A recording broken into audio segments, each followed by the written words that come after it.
What is going on, ladies and gentlemen? Today I want to discuss, a brief lesson in Egyptian mythology, where today we're going to talk about Osiris here. And Osiris is also known as the god of the dead and of resurrection. He is the brother and husband of Isis, the father of Horus, and he's also the brother to Set and Nephthys. I believe I'm saying her name right.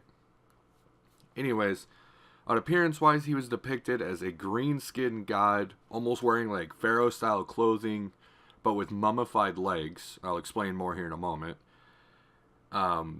He's also been known to be the broken god because of his brother and his brother Set and a few other people have gone out and assassinated him.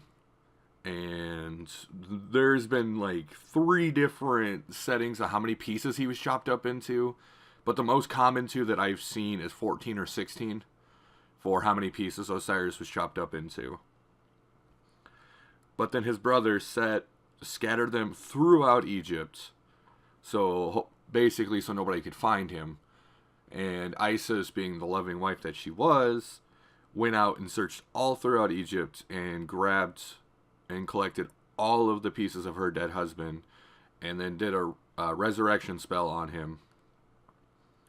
And in each different parts of Egypt, there was temples or like shrines to the parts of Osiris for that.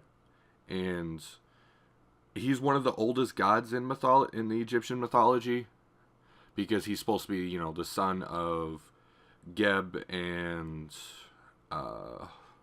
Nuts Sky. I don't know how you pronounce her name correctly, but yeah. And there's a whole thing with that when I talk about Ra. I'll explain more about his even more backstory. And so he's been around for a very long time, and he was also known as the god of judgment for the longest time, because instead of just having a god of afterlife and a god of judgment, he kind of took on both roles for a while. And this was before Anubis came around.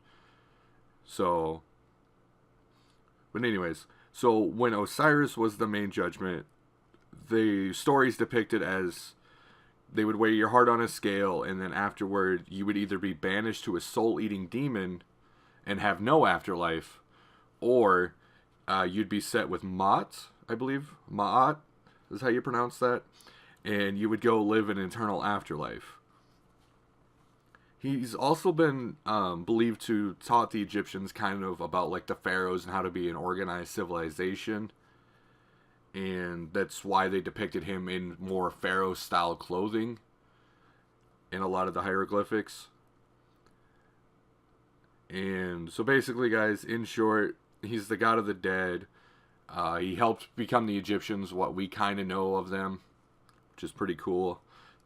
And he was betrayed by his own brother over his brother not liking the fact that he was considered more of a leader than he was, stuff like that. Basically, I'll have a video at the end as well. You can read up on Set. Set was a bad mamma jamma and everything else. So guys, I really appreciate you guys watching this. Like I said, leave a comment down below if you learned anything, or which god you want to hear about next. I'm currently only doing Egyptian mythology. Once I get through this giant mythology, I'll start doing research into other pantheons and can do it from there. Anyways, guys, thanks again for watching, and I'll catch you next time.